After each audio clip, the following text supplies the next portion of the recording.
বাংলাদেশে সংখ্যালঘু যুবক খুন, উত্তপ্ত পদ্মাপাড়ে যেন সহিংসতা বেড়েই চলেছে।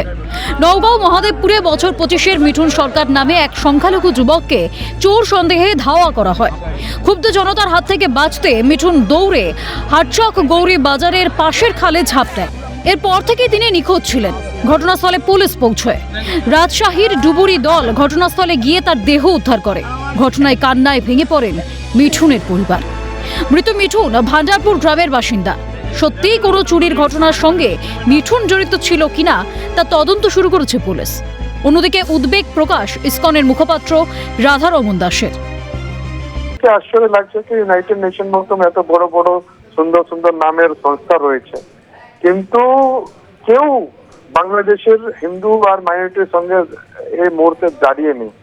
এটা খুব চিন্তার কারণ। ওখানে এর ধরনের যারা সাধারণ মানুষ আছে ওদের কি দোষ? ওরা ওখানে ব্যাপার করছে, ওদের পরিবার রয়েছে। এরকম এক একজন করে রোজ হত্যা করার এটা এটা এটা হিউম্যানিটির পক্ষে একটা দেশে 21st সেঞ্চুরিতে এর ধরনের জিনিস হতে পারে, এটা চিন্তাই করা যায় না। আমি এটাই অনুরোধ করব কি ওখানে যারা এই কাণ্ড করেছে ওদেরকে শাস্তি তো হবেই, কিন্তু একদম ইমিডিয়েটলি এই চক্রটাকে থামানো দরকার। বাংলাদেশের পরিস্থিতি নিয়ে উদ্বেগ প্রকাশ হিন্দু বুদ্ধ খ্রিস্টান ঐক্য পরিষদের। প্রেস রিলিজে বাংলাদেশের একের পর এক সংখ্যালঘু সম্প্রদায়ের মানুষের উপর অত্যাচারের ঘটনা তুলে ধরেন। শুধুমাত্র ডিসেম্বর মাসেই অন্তত 51টি সহিংসতার ঘটনা ঘটেছে, যার মধ্যে রয়েছে 10টি হত্যাকাণ্ড। এছাড়াও অগ্নিসংযোগ, ধর্ষণ ও লুটপাটের ঘটনার রিপোর্ট করা হয়েছে।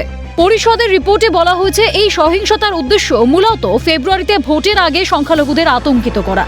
এছাড়াও পরিষদের রিপোর্টে উল্লেখ করা হয়েছে বাংলাদেশ আগেও রাজনৈতিক অস্থিরতার মুখোমুখি হয়েছে, তবে এই মুহূর্তের বিপজ্জনক পরিস্থিতি এবং সংখ্যালঘুদের ওপর আঘাতের ঝুঁকি বেড়েছে।